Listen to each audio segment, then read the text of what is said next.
Hey, it's Tucker Carlson.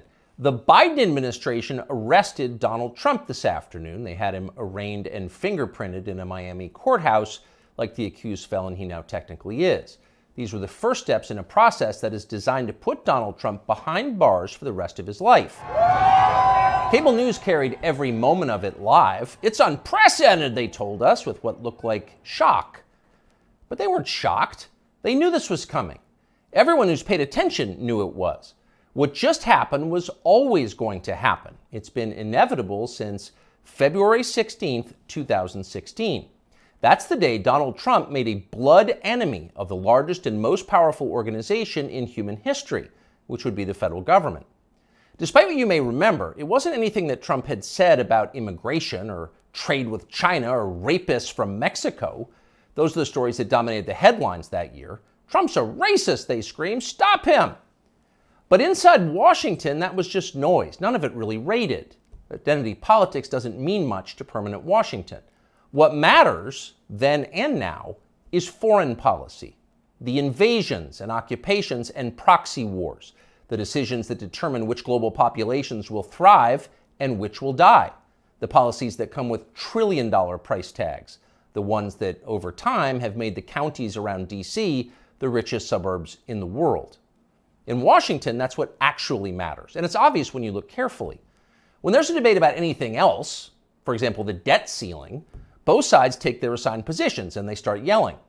But when Congress decides to start a war, no matter how foolish or counterproductive or obviously disconnected from America's core interests that war may be, when that happens, the leaders of both parties automatically jump behind it like circus clowns.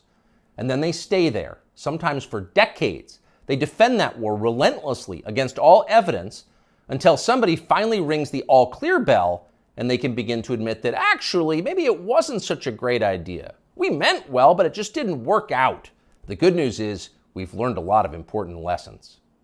In the end, they usually do say something like that, but only after emotions have cooled and the damning details have begun to fade from collective memory. It's an apology that's not actually an apology, much less repentance, and it's years too late to matter in any case. But until then, that's all you're getting. Until then, no dissent is allowed. That's the first rule of Washington. But somehow, Trump didn't bother to follow it. He is from out of town, so maybe he didn't know it was a rule, or maybe he just didn't care. Either way, 7.5 years later, we can point to the precise moment that permanent Washington decided to send Donald Trump to prison.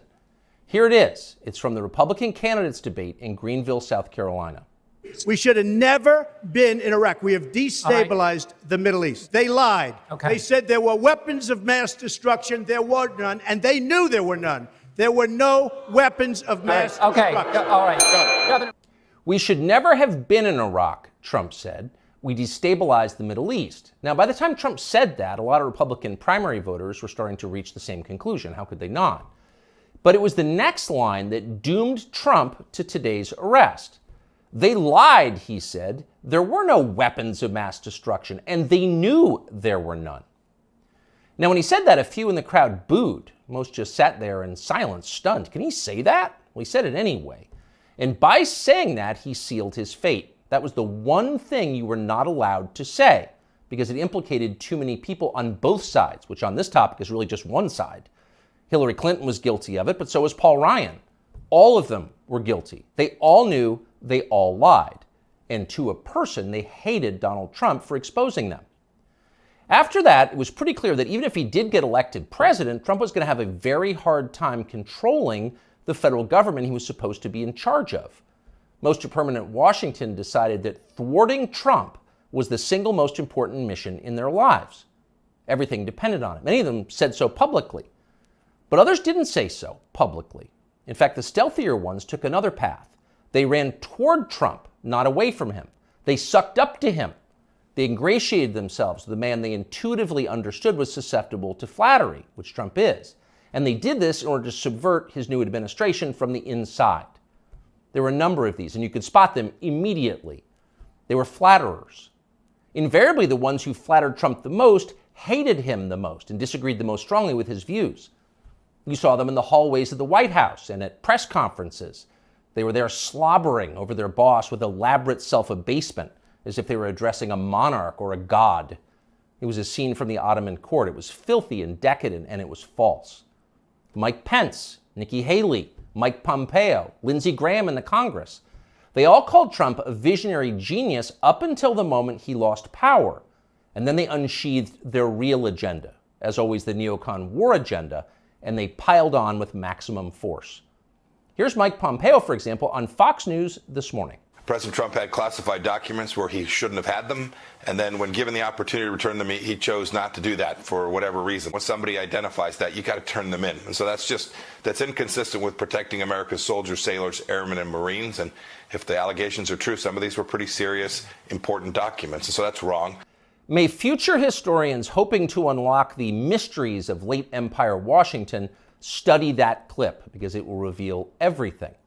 That very same Mike Pompeo, the one who's sneering at Donald Trump on TV this morning, that guy served Donald Trump as both CIA director and as Secretary of State. Those are the two most powerful jobs in the federal government. And as he worked in those jobs, Pompeo promised, in fact, he swore, to support the president's agenda. Why? Because that's the way a democracy works. You vote for a candidate in the belief that his appointees will carry out the policies that you voted for. It's not about the president, it's about you, the voter. But Pompeo didn't do that. He didn't even try to do that. In fact, he undermined Trump's often stated commitment to peace and non-intervention abroad at every turn. His every waking hour was devoted to fomenting war in some faraway foreign country or other. Iran, Syria, Russia, North Korea, the list goes on. But rather than telling Trump that he disagreed with his ideas, as a man would, Pompeo toadied up to Trump, a man he despised, in the oiliest, most over-the-top way imaginable. Ask anyone who worked in that White House at the time. Who is the appointee most likely to tell Donald Trump on a daily basis that he was handsome, virile, sleek, and powerful? Mike Pompeo. That will be the consensus answer. Those of us who saw firsthand Pompeo's relentless kowtowing will never forget it. It was indelibly repulsive. No one with self-respect could do something like that. But Mike Pompeo did it effortlessly, with relish and verve. Now, this same person is telling Fox News viewers that he fears for the safety of our military, our soldiers, sailors, airmen, and Marines, in the approved phrase, because Donald Trump took some classified documents home and didn't immediately return them to the National Archives? What a lie that is. Mike Pompeo knows that's a lie. He spent his entire life in Washington.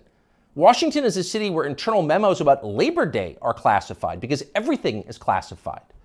Your government has classified more than 1 billion federal documents, most of them boring and pointless and a danger to no one, and locked them away in secret where you can't see them because you may be an American citizen, but not really, and therefore you don't have the necessary clearances to know what's going on. And by the way, none of this is done in order to make America safer, any more than COVID restrictions were designed to keep you healthy. No, it's a caste system. That's the point. And you're the untouchable in this hierarchy. Mike Pompeo knows that. Everybody who works in Washington knows that. How many secret documents do you think Dick Cheney took home with him while he was running the Iraq War? How many did his wife read? She never had a clearance. We'll never know the answer because there is no chance Dick Cheney will ever be investigated or his staffers will be told to wear wires in his presence. He will never be indicted for this. Of course not. Dick Cheney is a neocon. Donald Trump is not. Dick Cheney supports war with Russia. Trump does not. That's the difference. The rest is just a distraction. The prosecution of Donald Trump is transparently political. He's literally Joe Biden's main political opponent. He's polling at over 60% among Republican voters right now. So Joe Biden is doing what no president has ever dared to do. He's using law enforcement to lock up his chief rival. That's happening right now. Anyone who denies it's happening is lying to you. But actually, it's worse than that. Trump's prosecution isn't just political, it's ideological. Nobody with Trump's views is allowed to have power in this country. Criticize our wars and you're disqualified. If you keep it up, we'll send you to prison. That's the message Washington is sending. Not just the Democratic Party is sending, but both parties are sending. Like so many Republicans, for example, the supposedly conservative governor of Texas, Greg Abbott, spent yesterday totally ignoring the destruction of the American justice system.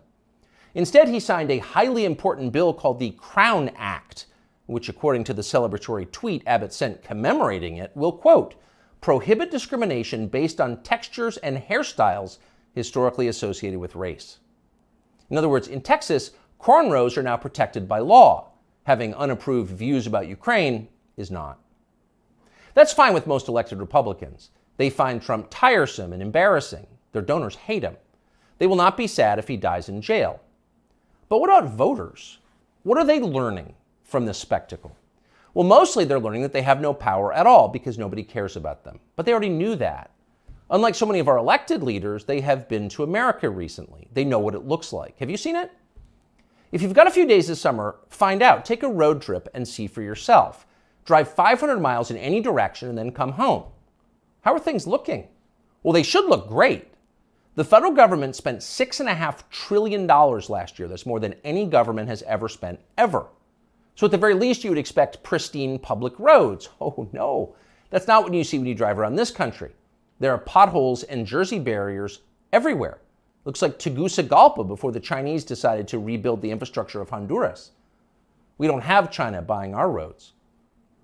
So they're falling apart. You'd think the people you would pass on your road trip would look happy and prosperous. Again, this is a very rich country. But a lot of them don't. Quite a few appear to be strung out on drugs. You see them shuffling by shuttered storefronts in small towns.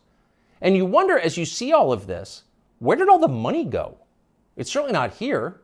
Well, it's in Washington. It's in Fairfax and Loudoun counties, and in leafy, perfectly manicured Northwest D.C. And of course, a huge chunk of it went to Ukraine, to Zelensky and his friends. Not because you voted for that. You didn't vote to give it to them. You never would. But because Joe Biden and his many allies, from Chuck Schumer to Mitch McConnell to Paul Ryan and every single news anchor on all of television, all of them believe that Ukraine, its borders, its future, its infrastructure are all more important than the town that you live in. They sincerely think that, and it's obvious. Everyone in power thinks that, except for Donald Trump. Whatever else you say about him, Trump is the one guy with an actual shot at becoming president who dissents from Washington's long-standing pointless war agenda. And for that one fact, they're trying to take Trump out before you can vote for him. And that should upset you more than anything that's happened in American politics in your lifetime.